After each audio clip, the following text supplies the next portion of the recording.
Bonjour, je dirige un laboratoire de neuroergonomie où on va s'intéresser au fonctionnement du cerveau dans des situations complexes de la vie de tous les jours.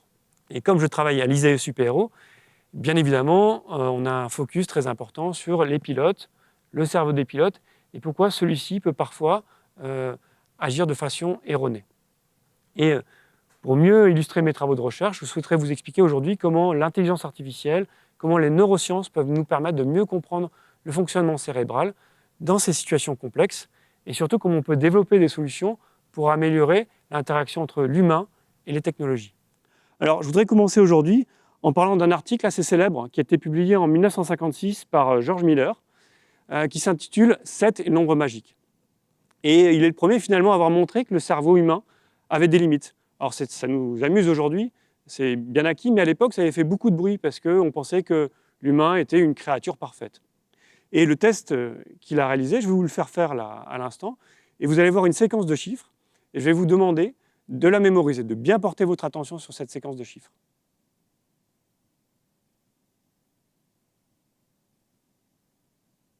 Donc là, je vais vous demander, maintenant que vous avez porté votre attention, de me réciter un maximum de chiffres dans l'ordre. Un peu plus compliqué, est-ce que vous seriez capable maintenant de me réciter la liste à l'envers? Et enfin, est-ce que vous seriez capable d'additionner le second chiffre avec l'avant-dernier chiffre de la première ligne? Vous voyez, ce n'est pas si simple. Et pourtant, une machine, un ordinateur, est capable de faire ça très très rapidement. Alors maintenant, nous allons passer à un autre test qui s'appelle le test de Stroop. Et vous allez me lire la liste de mots suivants. Alors par exemple, vous allez lire bleu, rouge, etc. Maintenant, vous n'allez pas lire la liste de mots, c'est la deuxième partie du test, mais vous allez me donner la couleur du mot. Si par exemple vous avez le mot bleu écrit en rouge, vous n'allez plus me dire bleu, vous allez me dire rouge. C'est l'exemple que vous voyez là. Et là, par exemple, il faut dire rouge, orange, noir, etc. Donc, essayez de faire le test. Alors aujourd'hui, j'ai décidé de vous faire quelque peu chauffer les neurones. Et puis, on va aller encore plus loin dans la difficulté. On va devoir alterner entre deux consignes. C'est-à-dire que si le mot est souligné, vous allez me lire le mot. Et s'il n'est pas souligné, il faut me donner la couleur de l'encre. Par exemple, vous allez dire bleu, ensuite orange, ensuite noir, etc. Essayez de faire le texte. Alors, comme je vous l'ai expliqué, ce test s'appelle le test de Stroop. Il permet d'évaluer plusieurs choses. D'abord, c'est notre capacité d'inhibition. Pourquoi l'inhibition? Parce que le cerveau marche énormément en mode automatique. Et quand vous voyez des mots, on a envie de les lire, ce qui est normal. Et là, je vous demande d'inhiber cet automatisme pour passer à une réponse consciente. Et il faut donner effectivement la couleur. Et dans la deuxième partie, voire même la troisième partie, on est allé encore plus loin, on a testé votre flexibilité mentale. Il faut naviguer entre plusieurs consignes. Et ce n'est pas facile. Donc l'inhibition, on a vu, la mémoire de travail dans le premier test, la capacité de mettre à jour des informations en mémoire, la flexibilité mentale, tout ça sont des briques essentielles du cerveau et qui vous permettent, dans votre vie de tous les jours, de planifier vos vacances, votre journée, votre travail. Malheureusement, ces facultés dites exécutives, telles que la mémoire de travail, l'inhibition, la flexibilité mentale, elles peuvent être altérées. Alors, en premier lieu par la maladie. Des patients qui ont des lésions du cortex préfrontal, qui est ici, vont avoir énormément de difficultés à faire les tests que vous avez vus. Et ça va se répercuter dans la vie de tous les jours, puisqu'ils auront du mal à faire des choses très simples, comme leurs courses, organiser leur journée. Et la mauvaise nouvelle, c'est qu'à partir de 40 ans, on a ce qu'on appelle le déclin cognitif, et petit à petit, nos capacités cérébrales dégringolent pour s'altérer, surtout à partir de, on va dire, autour de 70 ans. Et de même, ces tests-là, vous allez voir qu'on serait beaucoup plus long, et on ressent qu'on a peut-être plus de rigidité mentale, plus de difficultés à prendre des décisions complexes. Donc, comme vous voyez sur l'image, j'ai entouré en bleu la zone qui s'appelle le cortex préfrontal dorsolatéral qui nous intéresse et qui est le siège en particulier de ce fonctionnement exécutif, de la mémoire de travail, de l'inhibition. Et sous l'effet d'une lésion, vous pouvez perdre ces capacités. Mais aussi, on peut créer des lésions artificielles en, par exemple, utilisant une stimulation électromagnétique. C'est ce qu'on fait en laboratoire. Et suite à cette stimulation, vous allez avoir du mal à prendre des décisions rationnelles, par exemple, à mémoriser des informations, à faire des bons choix. On peut utiliser de la chimie aussi pour éteindre cette zone-là. Et puis, comme vous le voyez, il y a aussi le vieillissement qui vient attaquer l'épaisseur corticale au-dessus de cette zone et qui, à terme, va venir dégrader vos performances. Ce qui est en revanche très intéressant sur le plan scientifique, c'est qu'il y a de nombreux travaux que l'on a pu mener dans mon laboratoire ou des collègues à travers le monde, et on voit que le stress, vous le savez, peut vraiment perturber votre capacité de prendre des décisions, votre mémoire de travail, arriver à se concentrer. Et quand on place des gens, qu'on va stresser dans des IRM, on va faire des mesures différentes de l'activité cérébrale, on voit que cette zone que je vous ai montrée chez des patients, eh bien, elle est éteinte chez des sujets, on va dire, sains, mais stressés. Et en retour, on va parler de stress débilitant, puisqu'on n'arrive plus à prendre de décisions rationnelles. Alors, si vous ne me croyez pas, je vais vous montrer une vidéo suivante où vous avez des acteurs qui vont rejouer exactement le texte d'une boîte noire. Et c'est un accident, finalement, il y a une panne qui n'est pas très grave. Mais sous les effets inattendus de pression temporelle, on va voir l'équipage qui n'arrive absolument pas à faire face à l'événement. V2 plus 10. The altimeters are stuck. Hey, altimeters are stuck. Yeah, All of them? this is really new. Keep V2 plus 10. V2 plus 10. The speed. Yeah, The speed. yeah, right. V2 plus 10. What happened? We're not climbing. I'm climbing, but the speed. Elabur 603 Tower, go on. Okay, we declare an emergency. We have no basic instruments, no altimeter, no airspeed indicator. We declare an emergency. Roger, altitude. We have until 1,000 feet, approximately 1,700. 1,700. 1,000 feet, roger, roger. You're turning slowly to the right, correct? No, we're keeping course to fly away from the shore. No, we're trying to maintain course. You want course 4 proceed to localizer, right? Correct. No, not yet. Let's Turn solve the right, problem. heading 350, we suggest. Yeah, but we're Take the autopilot out? The autopilots are out. No, autopilots are on. They're not set on. Go to 119.7. Auto throttle is disconnected. Auto throttle's disconnected. Let's see what reads here. Comme vous avez pu le voir dans le film, le stress vient complètement perturber la capacité de l'équipage à faire face à la situation. On voit notamment le commandant de bord qui va persister dans des décisions erronées, irrationnelles, et à tel point que même des alarmes à la fin vont le prévenir qu'il se rapproche du sol. Et c'est un tel chaos qu'on peut se demander même si le pilote entend ces alarmes. Donc on voit que le stress il vient perturber la capacité exécutive, de décision, de mémoire, d'organiser sa pensée, mais également ça va attaquer l'attention. On va parler de tunnelisation de l'attention. Et à tel point que, effectivement, on se demande si le pilote a pu entendre ces alarmes.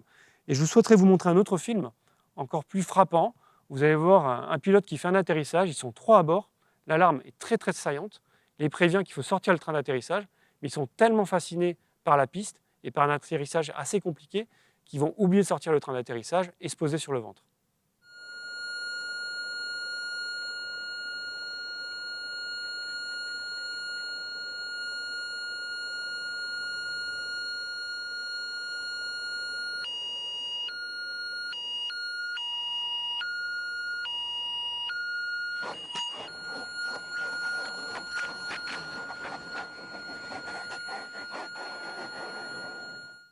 Alors, pour comprendre ce phénomène de tunnelisation de l'attention où des pilotes peuvent être amenés, pourtant des professionnels, être amenés à ne pas entendre des alarmes, on a suivi une démarche de neuroergonomie. Alors, qu'est-ce que c'est qu'une démarche de neuroergonomie? Finalement, c'est utiliser les outils des neurosciences pour répondre à des questions pratiques de la vie de tous les jours. Et typiquement, notre approche, c'est de commencer à placer des pilotes dans des IRM, dans des scanners, en laboratoire, aller en simulateur de vol et aller enfin en conditions réelles de vol.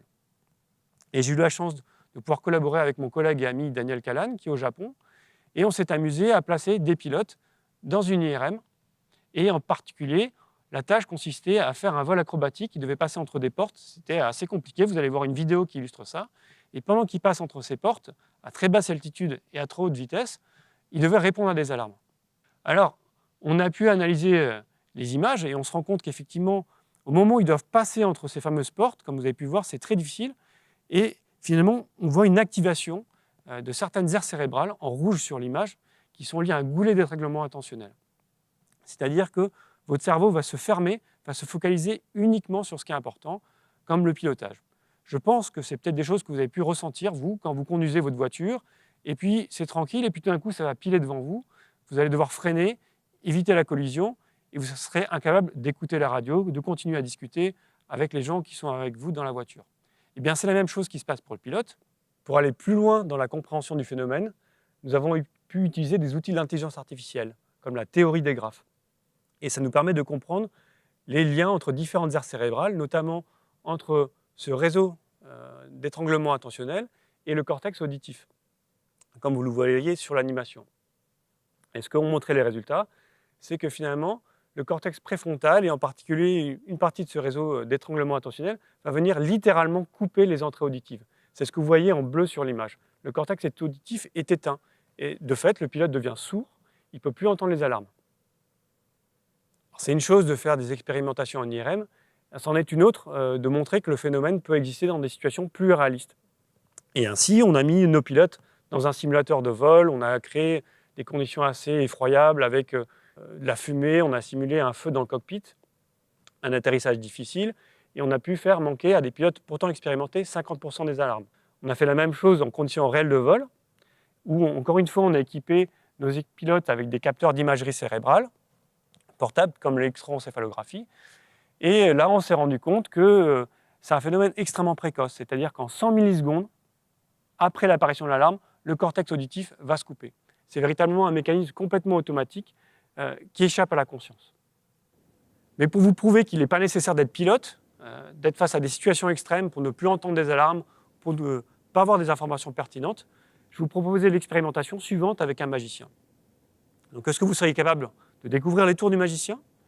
Et aussi, pour mieux comprendre ce qui se passe dans votre tête, finalement, nous allons demander à une participante qui sera équipée d'un eye tracker qui va permettre de mesurer ses mouvements oculaires, de voir comment le magicien peut jouer avec votre attention pour vous berner.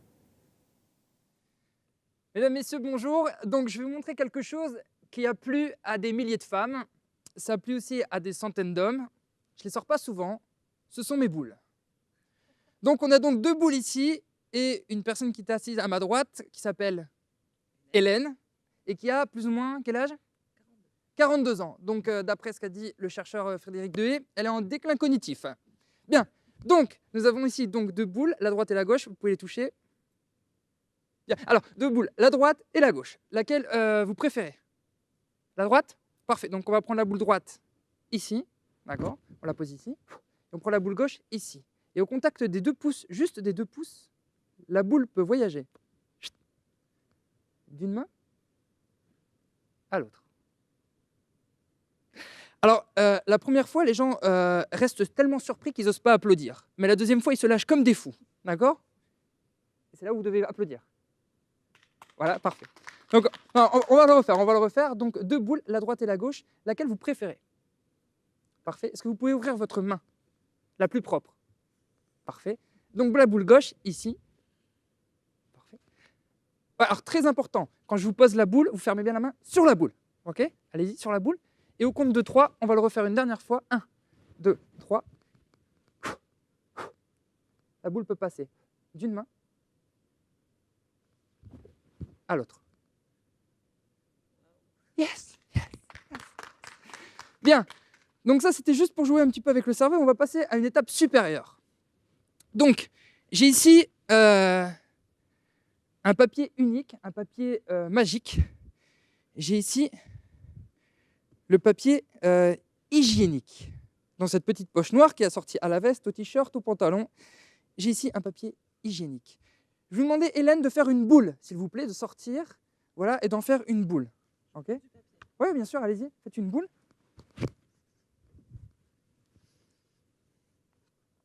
Impeccable. Et donc, vous pouvez ouvrir votre main. Et ce qu'on va faire, c'est que je vais juste vous demander de me dire dans quelle main se trouve la boule. OK? Donc ça va être la première. On va en faire une plus grosse. OK, une plus grosse. Et on va finir avec le rouleau. Très important, toujours me dire dans quelle main se trouve. Petit test.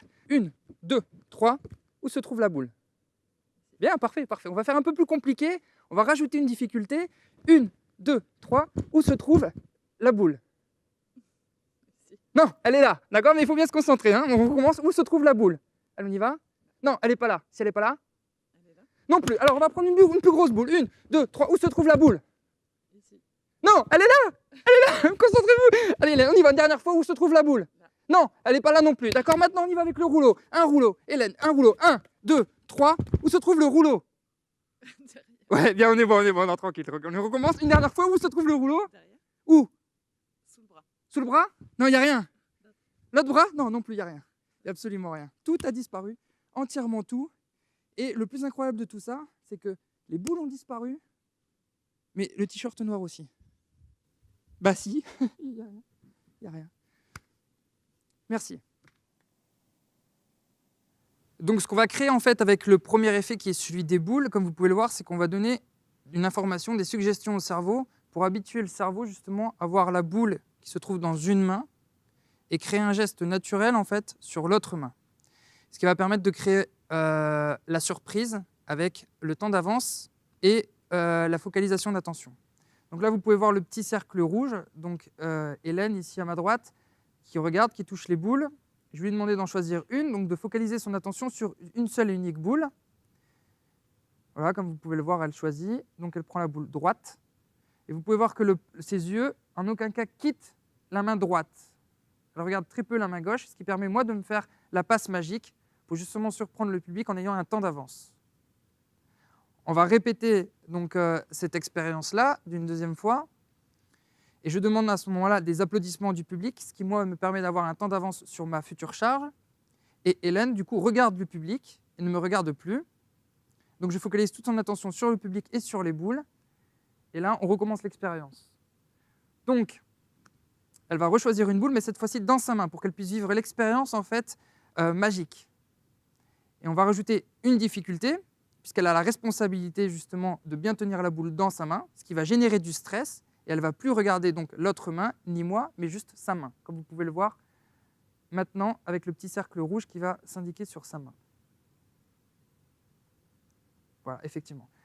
Donc ensuite, une fois qu'on a fait, on a conditionné un petit peu le cerveau à ces boules-là, donc on va passer à un autre exercice qui en fait est tout simple, c'est de focaliser l'attention donc sur le reste de la main et tout ce qui est autour ne va plus exister. Et la démonstration finale, c'est notamment le t-shirt qui devient blanc, puisque je précise bien que la poche noire est de la même couleur que de la veste, que le t-shirt, que le pantalon, pour bien accentuer justement cette information-là. Donc on commence, je lui montre donc des boules en papier.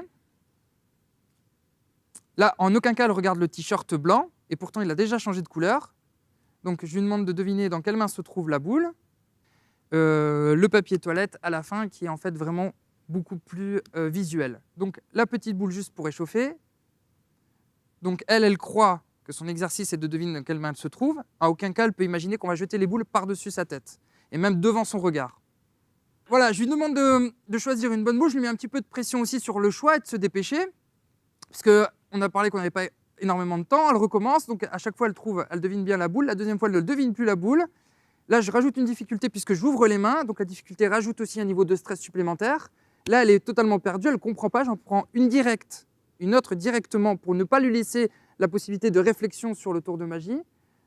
Voilà, elle a encore disparu. Et là, on prend vraiment le papier toilette, et même le papier toilette, elle ne le verra pas. Là, elle pense que c'est le bras, effectivement, elle est sous le bras. Donc, on induit cette idée-là, on suggère cette idée-là. Et là, elle est jetée, elle ne le voit pas au-dessus de sa tête.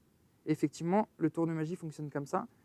On vient de donner énormément d'informations au cerveau qui n'ont pas permis d'être traitées en temps et en heure, ce qui permet, moi, d'avoir un temps d'avance et de créer justement cette magie. Voilà, et pour l'explication du t-shirt, eh ben, vous ne la saurez pas, puisque le magicien garde toujours ses secrets.